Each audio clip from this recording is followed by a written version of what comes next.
dhammaan bahda garsoorka iyo marti sharafta kale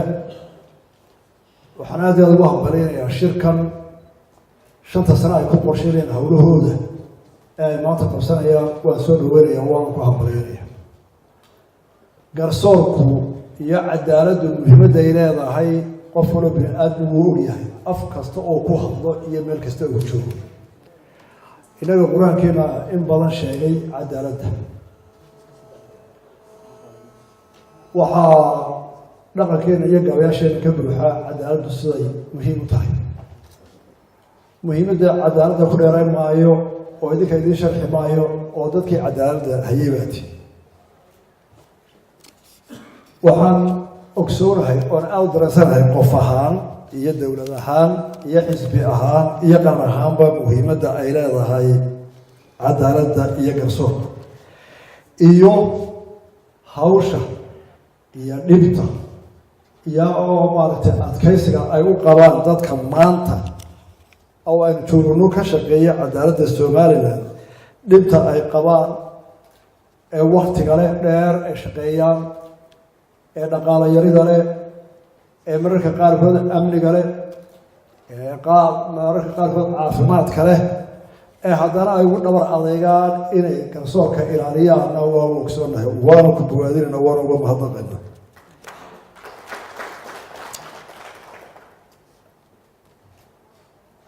intii aanu joognay xukuumad ahaan waa ka dadaalay wixii tabaraa inaanu taageero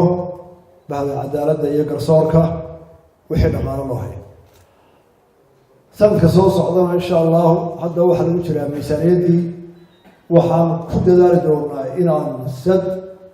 dheeraad ah oo intii hore ka badan intii la awoodi karo aan ugu daroon u kordhino bahda cadaaladda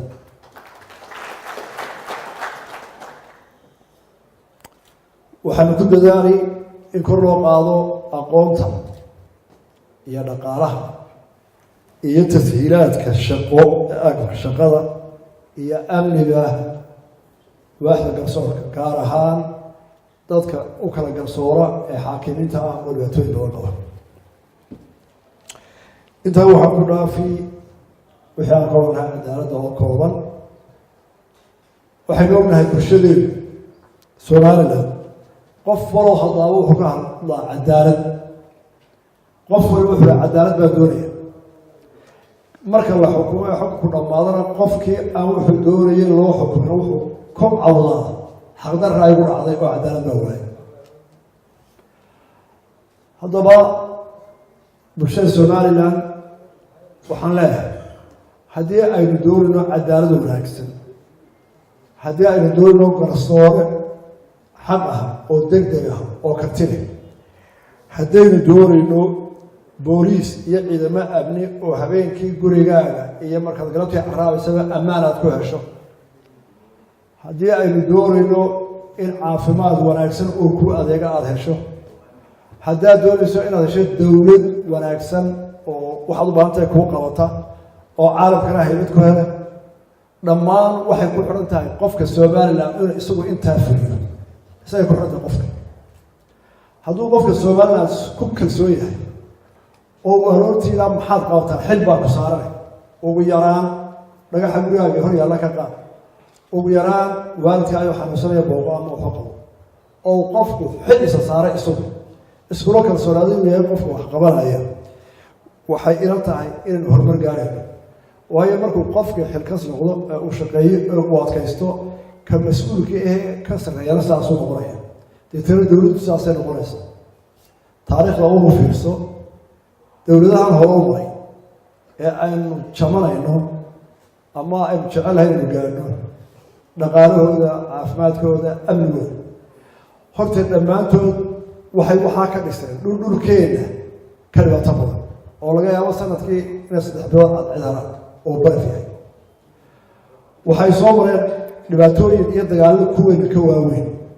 kuwa soo maray ma jiro dalalka hore u maray Mareykan Kanada Ingiriis Japan mid aanu kala siiyay idan gebiisa uu kala siiyay qaar baan nuclear lagu soo Japan oo kale haddana 10 sano ka bacdo adduunyada wuxuu filayay iyo israaca marka inagu dadkeenu waa dad hawlkara soomaaliga oo weliba maskax furan markay jaaniska helaan oo dhiiran laakiin muddooyin dambe ilaa 20 sano waxay nagu dhacay kalsoonida naga luntay qofku ma aaminsana inuu isagu wuxuu doonaya gaari karo haddaan cidi garab qabo u fiirso haddii qof wax ka luma xataa ka soo qado xabin imika iyo jiraa soomaalida baa ka soo meel kasta deganaatay haddii magaalada qashinku tuuma inay inta istaagaan yiraahdaan waxaan u baahanahay hay-ado naga caawiya inay qashink laga qaadaan waxaad maqlaysaa islaam beerteed dhex joogta oo la beertii waan u taagi weyna waxaan u baahanahay hay-ado naga caawiya beerta waxaad maqlaysaa ardaygii oo laga yaaba inuu brilliant yahay oo hadduu shaqeeya toga oo u baahan caaqil ama suldaan ama wasiir adeerkii oo imtixaanka u raaca oo la gala si uu baas gareeyo ma xitaa shaqeynta way dhaafta garabeeshinku marka dadka kalsooni baa ka mid marka kiiska gala maxkamadda iyo booliiska qofku wuxuu baahan yahay inuu xaakimka yaqaan askariga booliiska ayaa yaqaan tusaalaan siinaya habeen dhowtaan iyo taliyaha booliiska waxaa kormeeray sabiyada qaar ka mid ah sagaalkii meelaha goorta baahan maxaa soo toostay meel yaroo ay jeexjeexan dadka arkaan nin maxaa ku saaqayday markaa muu oranin madaxweyne waxay mujaahid muusow mujaahid hebel baan ahay ina fadal baa cadaalad darre igu xidhay ina fadal u eegtaagay kulaasaan soo kugu xidha karaado mujaahid maxaa dhacay hebel isaga weydii maxaa dhacay waxaa maanaa shan yaroo gaari baan galay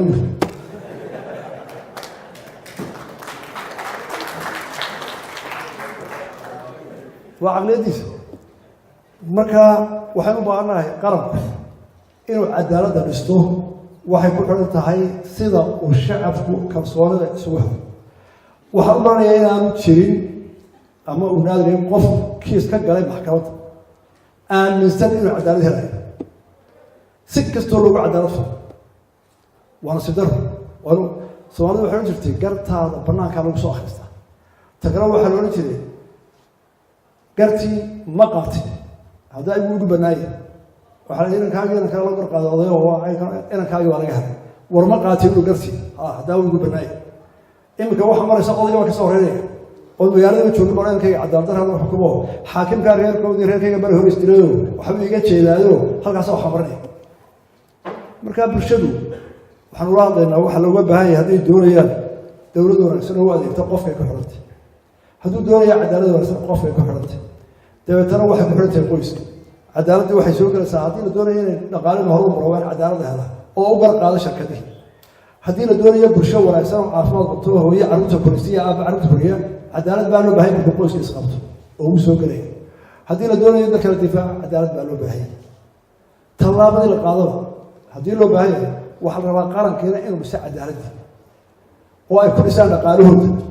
oo ay ku dhisaan waktigooda oo ay ku dhisaan kalsoonidooda oo ay ku dhisaan iimaanka ay ku qabaan oo ay ku dhisaan inay isgarab taagaan oo ilaaliyaan nabadgelyadooda marka bulshada soomaaliyeed waxaan leeyahay ashkhaas 100 qof 200 qof oo cadaaladda ka shaqeeya oo ku dhibaataysan ku heli mayno horumarka cadaaladda waxaan ku helaynaa inaga oo qof waliba maskaxda geliyo inuu qaybtiisa ka qaato cadaaladda dhisteeda xukuumadda maxaa saaran xukuumadda madaxweynaha ugu sarreeya madaxweynaha ummaddu waxay siisaa maamuus badan iyo qadarin badan waa loo sacabiyaa waa loo kacaa markuu soo galay roobkaas waa loo dhigaa maxaa laga rabaa isaga maxaa furay inuu in badan qof walba in ka badan isagu shaqeeyo oo in ka badan uu dadaalo shicibku wuxuu doonaya inuu helo laakiin waxaa laga rabaa dadkiina inay markuu wax dadaala sameeyana la qabtaan markuu qaldan yahay si qumar ugu sheegaan bini aadam weeye madaxweynuhu wasiirku waa bini aadam xaakimka waa bini aadam shanku waa bini aadam waa qaldami karaa khaladka iyo nasteexadu ilaahay baa sheegay marna fadeexad ka dhigi kartaa marna nasteexad ka dhigi kartaa qofku waa bini aadam hadduu khata aba galo intaad u soo fadhiistay inaad u kala tiriso oo wax aanu ahayn iyo wuxuu leeyahay iyo waxaan u jeedinba aad dabada u qabato waxa ka rabdaynaa barado qodobka egsa halkaa qalad baa ka dhacay waa laga saxay qof kasta oo mas-uul oo xilaya isagaa ugu nugul dadka isagaa ugu furaysan isagaa ugu cabban intaa wuxuu iska eegayaa ummaddaa dhan barado wax qalada ka soo baxayska marka haddii qofku urduufo waa bini aadam tugturan kara qof kasta haddii inankaaga yar qaldamo ee guriga jooga miyaad ulayn oo xalay waa dahdo dhigid baa dabada u qaban بس واحد شيء ضاهد يرجع وحا إلى ذي يورك القبطان شيء سووا قاطو دولة دروع عين كاسو كله حاكم هو عين كاسو كله كبارية وبني آدم هذا قلت الله نستحب أولكس وحشرك الله قبرية خرج الله بحرية إلى سوق أنا وحوي قرارات كان الصحة وسوق كوبيا وحلاي أنا كلام برينا ولدي البهل عدالة حالة دي أكسر بلوده كوبيا سياشة كي إلى ما أنا كلام برينا كنت شو أنا وأوعي حاكم ذي واحد ويا يبرز ولي تاعي قبان وحنو جاه إلى ولي حاكم أما تشتت أما حريق أما قوي بريقانة وكتبت حوالي شغلة سائلة ونفي هذا العالم كمان لكن ما قعيا ماموس أيو كهرة آخرنا عدالة مرفق روح تروه هي إن عدالة فريي سبوا حكم كهية أو حاكمة إلى واحد كان جينا يبغى هذا البرسول كلنا نقطة تروه رئيسه قالوا كلوا يدري هوشة قبطان حكم هذا ويفكر بتاعنا آدم ما تنتهي